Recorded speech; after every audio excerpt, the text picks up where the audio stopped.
January 1973, Athens. 23-year-old Alexandros Onassis takes off in his amphibious plane to practice water landings. There are 3 people on board. Barely off the ground, the plane loses control due to a broken wing, 15 seconds of desperate aerial struggle, and then the plane plummets to the ground at full speed, and the heir to the empire dies. Let's begin. 19th century, Cappadocia province of modern-day Turkey. There's a large Greek community here, hundreds of Christian homes, and in this community lives a man named Aristotle Onassis. He's a Turkish citizen, but an ethnic Greek. He is well-versed in government affairs, working with the Ottoman bureaucracy and tax collection, and these simple qualities make him a highly respected and quite successful man. He is a city elder, a wealthy landowner, and a merchant. In 1901, Socrates Onassis married a 20-year-old girl. 4 years later, a son was born named Aristotle. The boy had a phenomenal memory. He learned languages brilliantly. In his lifetime, he learned 5 languages: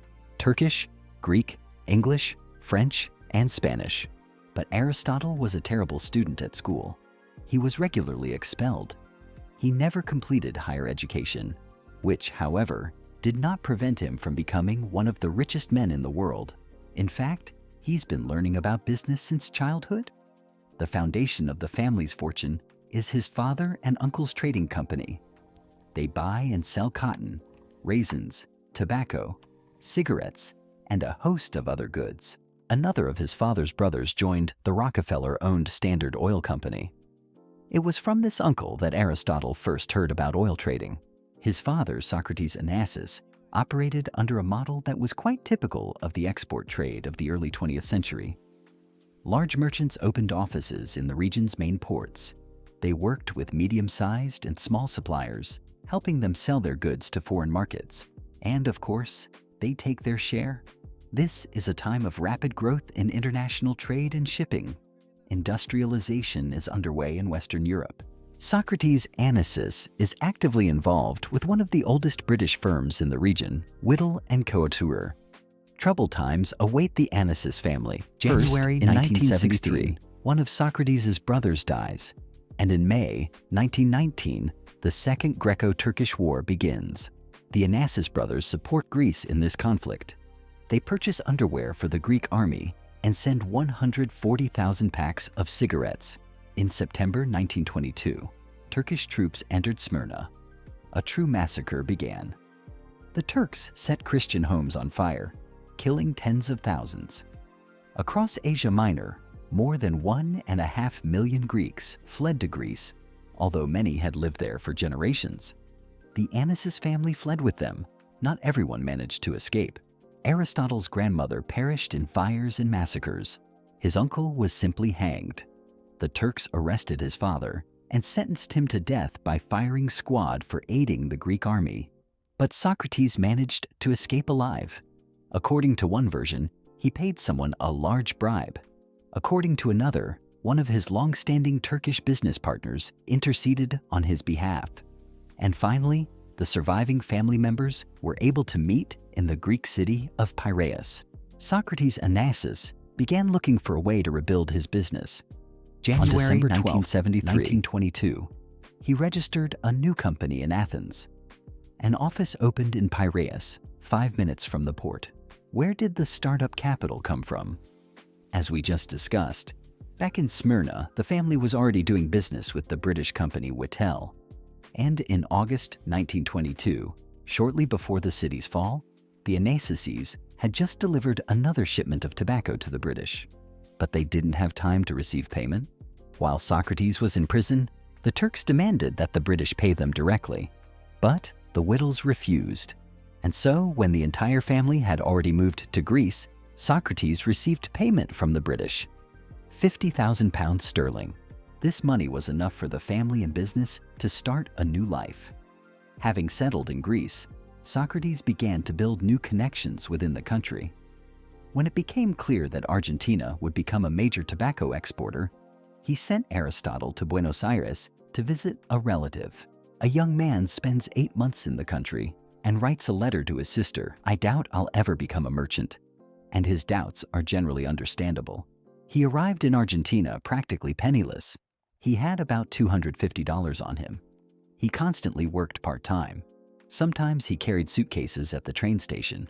Sometimes he washed dishes in restaurants and cafes.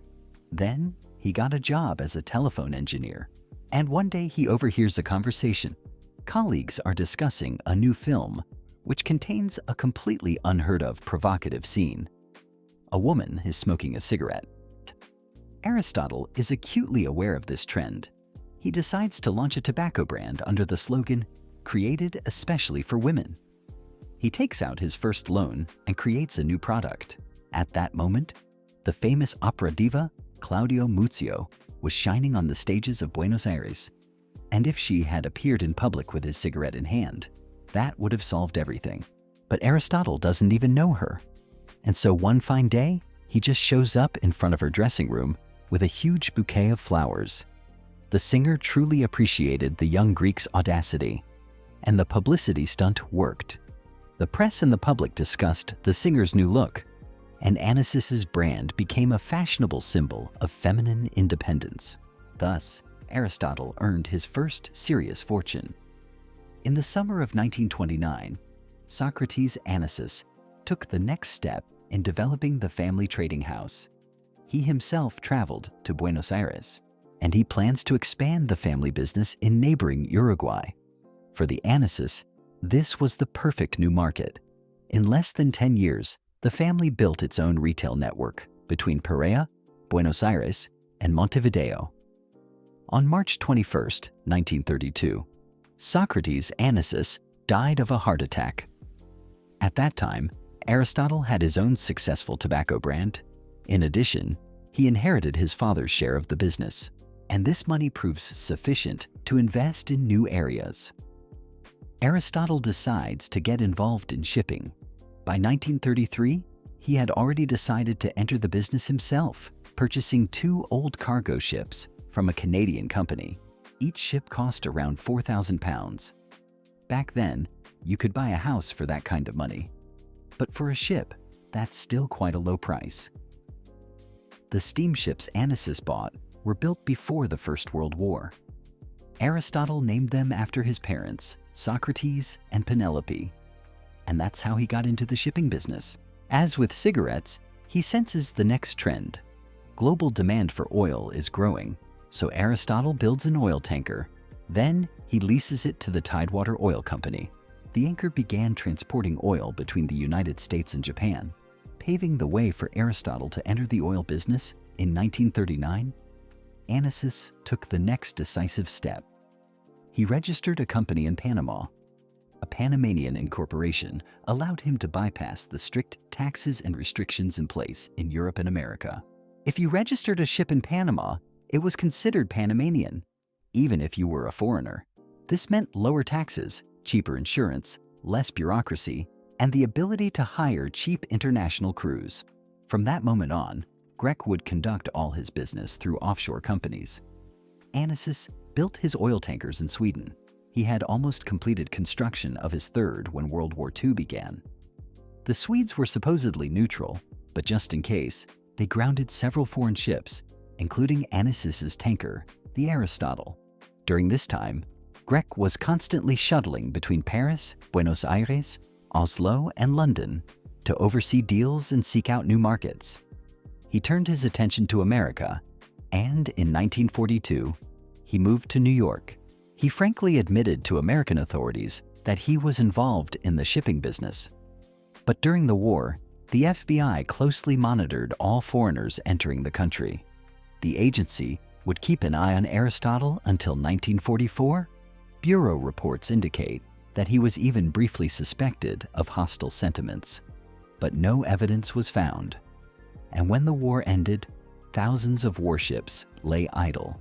American shipyards produced them in large numbers. This is how, for example, the Liberty-class cargo ships appeared. During the war, these ships carried weapons and provisions, and now they were no longer needed. Aristotle was one of the first to realize that these ships could be converted for commercial shipping. He purchased 12 Liberty ships from the American government at a bargain price, approximately $120,000 to $130,000 per vessel. But by comparison, building new ones would have cost 10 times as much. Then Aristotle decided on a more daring move: purchasing American T2 tankers. These are huge oil tankers built during the war to transport fuel. The problem is, foreigners couldn't officially buy them. The tankers were considered strategic. But Onassis finds a loophole here too. With the help of American lawyers, banks, and connections in oil companies around the world, he arranges the purchase through his Panama company. This circumvents the direct ban, and he becomes one of the first private owners of large tankers in the world. Then he takes the next step. After the war, Germany's shipyards lay idle. There's plenty of labor, but few orders. Onassis places an order for 18 new tankers at once. This is an incredible volume for a private company. But the Germans are giving him a huge discount, anything to keep the factories busy. Thus, a Greek entrepreneur acquired an impressive modern merchant fleet for far less than its actual value. In 1953, he built the first supertanker at a shipyard in Hamburg. He named it after his first wife. And here, let's step away from business and talk a little about Aristotle's other passion. In 1947, Onassis pulled off another incredible deal. He borrowed $40 million from an insurance company without putting up a penny of his own money. In the post-war era, this was practically a miracle. Banks always required collateral, such as property or gold, but Aristotle came up with a way around all this. He proposed the following scheme to banks and insurers.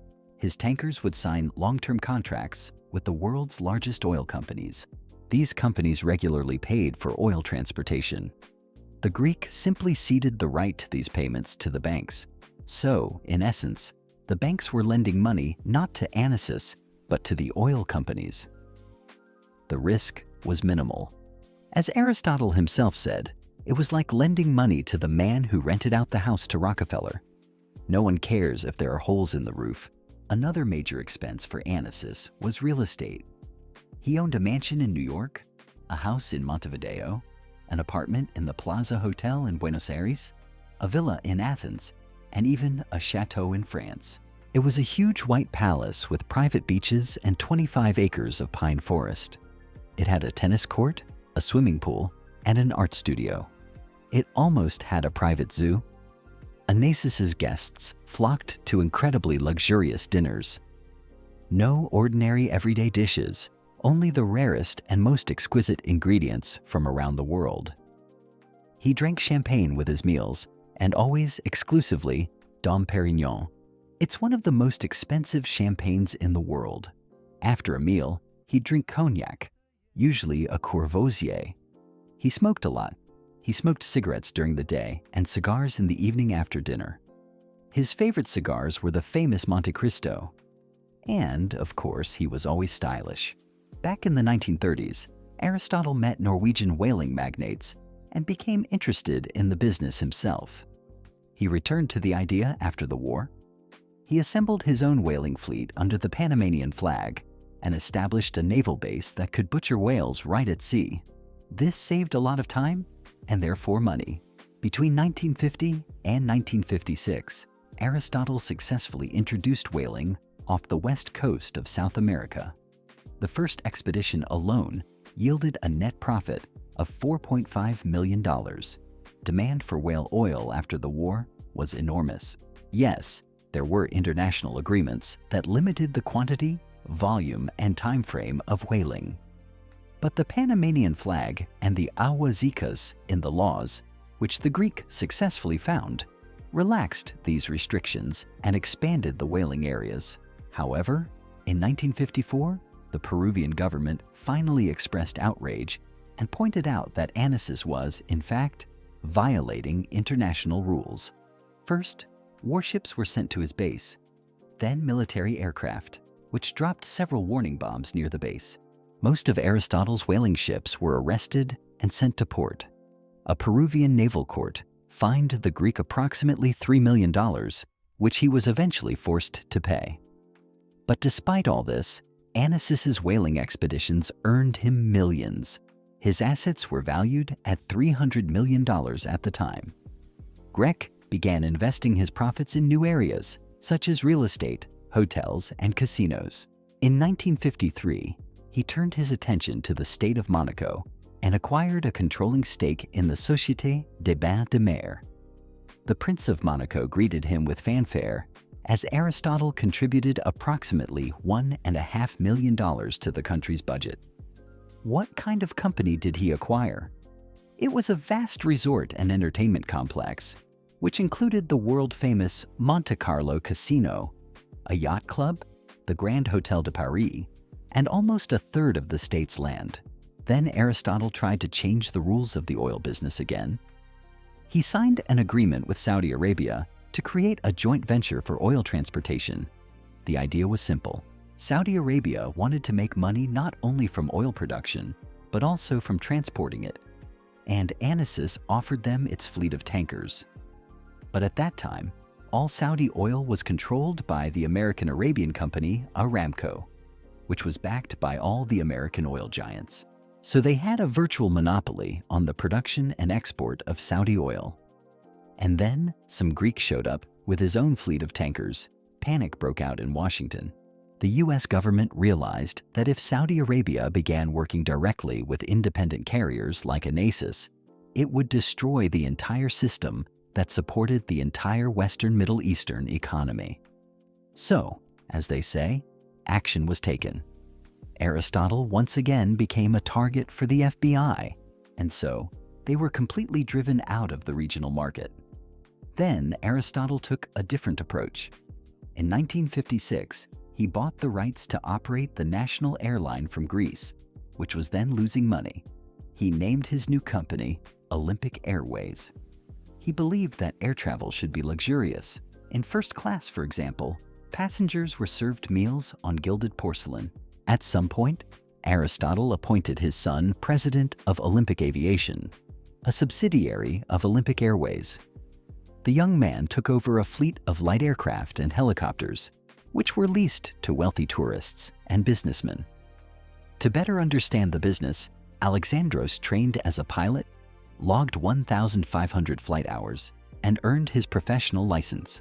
Everything seemed to be going well, but then tragedy struck. In 1973, a 23-year-old man boards his personal amphibious plane at Elinikon International Airport in Athens. Two other people boarded with him, American Donald McCusker, who was undergoing pilot training, and another man, Onassis's regular pilot. The three planned to practice landing an airplane on water between the islands of Aegina and Poros in the Aegean Sea. But just a few seconds after takeoff, a wing malfunction occurred. The plane remained airborne for only about 15 seconds before crashing. All three survived, but suffered serious injuries.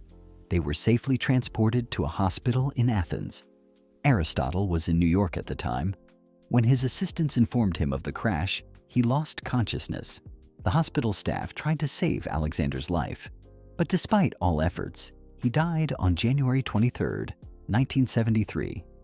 His son's death was a severe blow to Aristotle.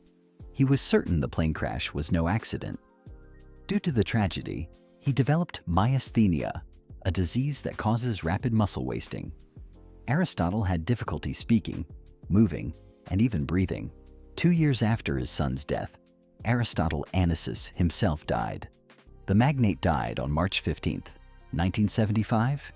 He was 69 years old. He was buried next to his son, on the mountain near the chapel, in the family cemetery on the island of Scorpius.